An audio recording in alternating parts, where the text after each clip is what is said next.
Santiago বার্নাব্যুতে ৯০ minute নাকি অনেক দীর্ঘ হয়। গতকাল রাতে কোয়ার্টার ফাইনাল ফিরতি লেগ ম্যাচের আগে কয়েকদিন ধরেই এই ধরনের বার্তায় সামাজিক যোগাযোগ মাধ্যম থেকে শুরু করে প্রায় একদম ছেয়ে গিয়েছিল যে আর্সেনাল যে রিয়ালের মাঠ সান্টিয়াগো বার্নাব্যুতে খেলতে যাবে সেখানে ৯০ মিনিট অনেক দীর্ঘ হবে।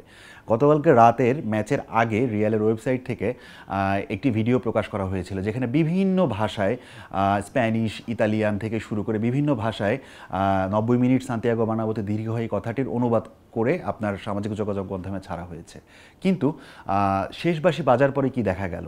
শেষবাসী বাজার পরে দেখা গেল সান্টিয়াগো বার্নাব্যুতে ৯০ মিনিট সত্যিই দীর্ঘ হয়েছে, কিন্তু গ্যালারির যে সাদা অংশ অর্থাৎ রিয়ালের সমর্থকরা তারা ধীরে ধীরে ফাটা বেলুনের মতো চুপসে গিয়েছেন এবং শেষবাসী বাজার পরে রিয়ালের খেলোয়াড়েরা মাঠ ছাড়ার যে পথটা তাদের সেই পথটা অনেক দীর্ঘ হয়েছে।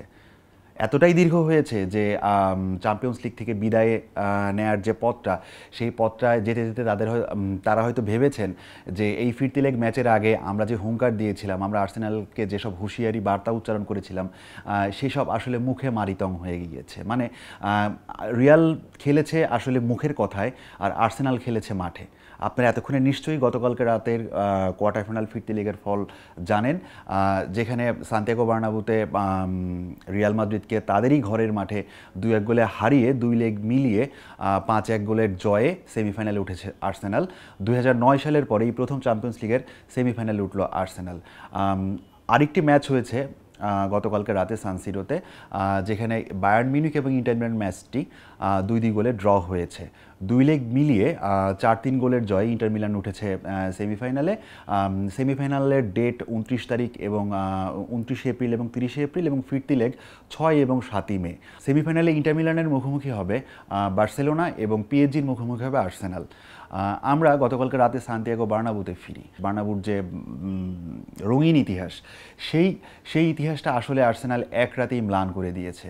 সেই ম্লান করার পেছনে গোলদাতা বুকায়ো সাকা এবং গ্যাব্রিয়েল মার্তিনেজ স্কোর লাইনে হয়তো নাম থাকবে, কিন্তু আসলে আর্সেনাল একদম দল হিসেবে খেলেছে এবং ২ লেগ মিলিয়ে আমরা নির্দ্বিধায় বলতে পারি শ্রেয়তর দল আর্সেনাল। সেটা শুধু স্কোর লাইনে যদি আমরা তাকাই, প্রত্যেকটি জায়গায় আর্সেনালের খেলার যে প্রিসিশন ছিল, আর্সেনালের যে বল পজিশন ছিল, আর্সেনালের আপনার যে জেতার যে ব্যগ্রতা ছিল সেটা কিন্তু রিয়ালের ভেতরে তেমন একটা ছিল না।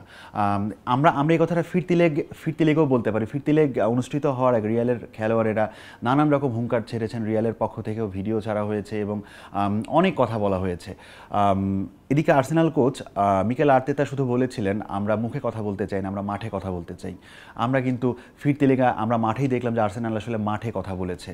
কোন কোন জায়গা থেকে বলেছে আমরা যদি ম্যাচটার দিকে তাকাই আমরা দেখতে পাবো, বা আমরা যদি ভিডিও রিপ্লে, আমরা যারা ম্যাচটা দেখিনি তারা যদি ভিডিও রিপ্লে দেখি আমরা দেখতে পাবো যে রিয়াল মাদ্রিদের যে ব্যগ্রতা নিয়ে খেলার কথা ছিল, যেভাবে অ্যাটাক করার কথা ছিল সেটা কিন্তু পারিনি। একটা দল, রিয়াল মাদ্রিদের মতো দল, তাদের নিজেদের ঘরে ৩-০ গোলে পিছিয়ে থাকার পর ৯০ মিনিট পেয়ে ৫৬ মিনিটের ভেতরে আর্সেনালের পোস্ট একটি শট নিতে পারিনি। এই বিষয়টিই আসলে বলে দেয় যে জয়ের চেষ্টা এবং সেই চেষ্টা মাঠে ফলানোর তাড়নাটা আসলে রিয়ালের ভেতরে কতটা ছিল।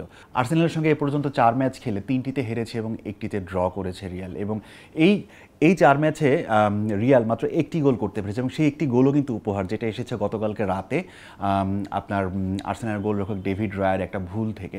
আসলে পরিসংখ্যান যদি আমরা দেখতে যাই আরও এরকম অনেক তথ্য হয়তো বেরোবে, অনেক কিছু বেরোবে, কিন্তু সাদা চোখে আমরা যেটা বুঝতে পারছি সেটা হচ্ছে যে আর্সেনাল এই কোয়ার্টার ফাইনালের ২ লেগ মিলিয়ে রিয়ালের থেকে শ্রেয়তর ফুটবল খেলেছে এবং ১৫ বারের চ্যাম্পিয়ন, গতবারে ডিফেন্ডিং চ্যাম্পিয়নদের চোখে চোখ রেখে তারা দেখিয়ে দিয়েছে আসলে মুখের কথা এবং তারকা খ্যাতি সব কিছু না ফুটবলে। যেদিন আপনার ডেলিভারি করতে হবে সেদিন ডেলিভারি করাটাই আসলে ইস্যু।